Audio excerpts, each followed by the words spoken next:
So your great-grandfather was a white man. Did you know this? Yeah, my mother said so. Yeah. Does it bother you at all? What's the bother? It's me. I don't know. I think anybody should be pleased as whoever your ancestors were. Absolutely. I mean, you're here. Oh, absolutely. When people were trying to diminish the capacities or the credibility of Booker T. Washington, used to say he's white. Right, because he was a mulatto. Because any good had come from the white side. Mm-hmm. And so I've always been very sensitive to that, but I've never thought of myself having any white blood in me. How are white ancestors part of African American history, do you think? How? Sure. Or are they? Gosh, yeah, of course they're a part of our African American history, and more prevalent in the South than anywhere else in the country. Yeah, you got to have proximity to have sex, You right? got to have proximity to have it, right? Absolutely. Does it matter to you how these European ancestors entered your family tree, rather by force or by love? The fact that that the Africans didn't have a choice, I'm not gonna ever say it's by love. Mm-hmm. You know what I mean? Yes. Can you be in love if a man owns you?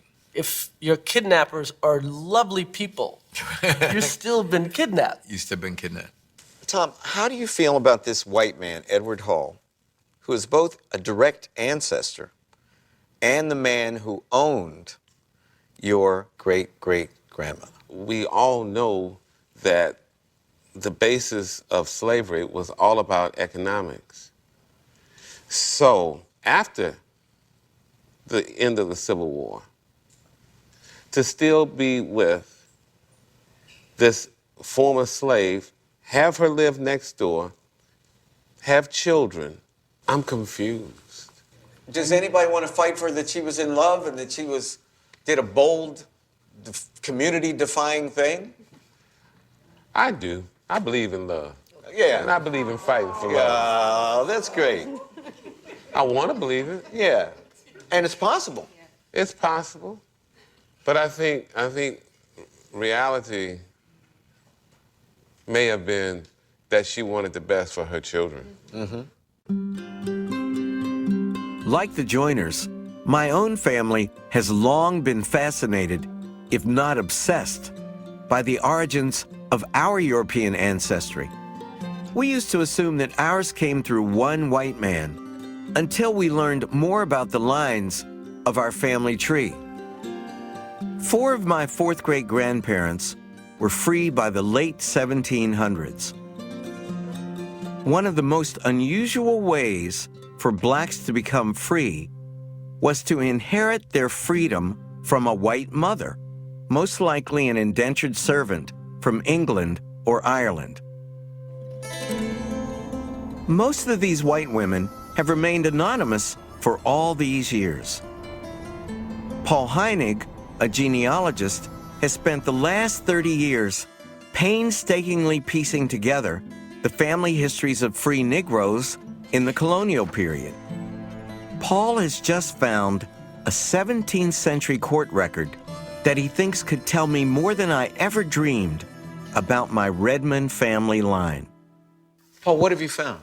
I found this document from 1697 in Richmond County, in which 2 white men were arguing over a young woman who they referred to as Mulatto Nan. And one of the fellows, Thacker, explains that this Nan is the daughter of Jane Redmond. And under the law of 1662, he explains that the daughter of a white woman is free. Do you think that these people have any relation to John Redmond, my fourth great-grandfather? I think there's a good chance. That means that she would be my some kind of my eighth great-grandmother. That's astonishing. Yeah, this would be my first white ancestor to whom we can put a name. Right. And that's quite moving. How you doing? Man, it's good to see you. My mother was Pauline Augusta Coleman. I'm related to the Redmonds through her. Unfortunately, she passed away in 1987. So I wanted to share this revelation with my father while he was visiting my cousins. Where you come in? Hi, Daddy. How you doing, boy? Fine, how are you? All right. What do you think of that? Were you surprised that white women were sleeping with black men in the 1600s? That is something. That's amazing, huh? I'm surprised you could, that it happens, and two, you could do it for any period of time and get away with it and still survive. Just the man, and the black man would have been a slave. The African American people wear racial mixture right on their faces. And the greatest percentage of our admixture comes from European ancestors. But for some reason, it's much easier for us to imagine another source. He knew his grandmother, Elizabeth Redmond, and he said she was a full-blooded Cherokee. Like almost all African Americans I know, my relatives are convinced that we have Native Americans in the family. This is Lucy's sister, and she had hair down to her knee. I thought she looked, like a Native American. And that's, like I said, that was my mom, and she wore 70s headbands. Oh, that's your so mom? in the 70s, Oh, she your looked mom's like, cool. Everyone thought she was Native American. I have a little Choctaw Indian in my background. She looked like an Indian woman. She looked like, like straight off the prairie. They talk about the cheekbones and Yeah, you do have high cheekbones. yeah. She always had long black hair, and so, that's Indian hair. But I've long been suspicious of these stories. How could so few Native Americans sleep with so many African slaves? That's why I've asked the geneticist, Dr. Mark Shriver, to put these rumors to the test. Now we're going to go on to Tina Turner. Her family reports indigenous American ancestry. Oh, yeah. Tina grew up believing that two of her grandparents were part Native American. But you're only 1% Native American. You know how your family has always thought that you had all this Native American heritage? Yes. It was white heritage that you had. All this time, I've been thinking Indian. I was dying to find out what tribe it was. You're from the tribe of Europe. Wow. And I'm 3% Native American. So I got just a little Indian. You got a little Indian in you. 0% Native American. And 0% Native There you American. go. And 0% who were Native American. I'm gonna have to tell the Choctaw Nation in Oklahoma now that I misrepresented myself. I'm not Choctaw at all, And you'll see there's no figure for Native American because you ain't got no Native American. Set the record straight.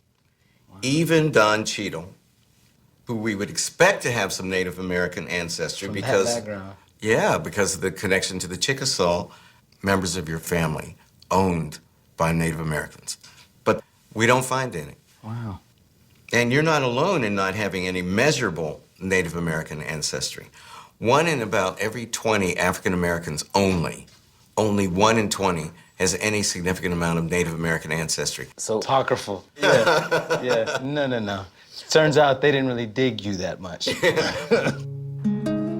To get to the bottom of this contradiction, for once and for all, I've invited an expert on Native American history to meet me at Harvard, Dr. Claudio Sant. Claudio, one common belief among African Americans is that the slaves managed to escape from plantations and find refuge with their Native American brothers and sisters. They'd sit around the campfire, slapping five and smoking the peace pipe with Cochise. Did this happen? In some cases it happened, but just as often these fugitive slaves were captured by Indians and returned to the planters. And in fact, the colonies had policies, they implemented policies of rewarding Indians who returned fugitive slaves. They might be given 2 guns and a kettle if they brought back a live slave, and half as much if they brought back a dead slave, or rather the 2 ears of a dead slave, which is what they required.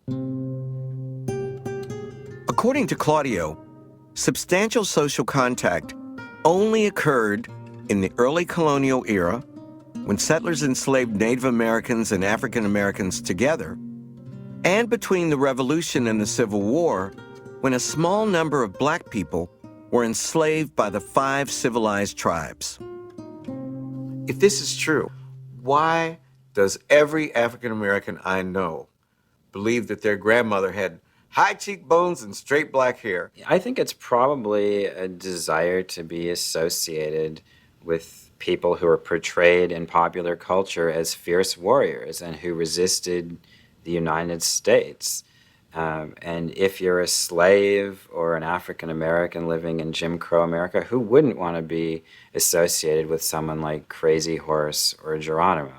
It's easier to say we got a little Indian in us than to say we got raped a few times. Right. That's a really good point. It's a lot easier to say. So you make up a myth. You make up the myth. It sounds much better. It sounds much goes better. down a lot smoother.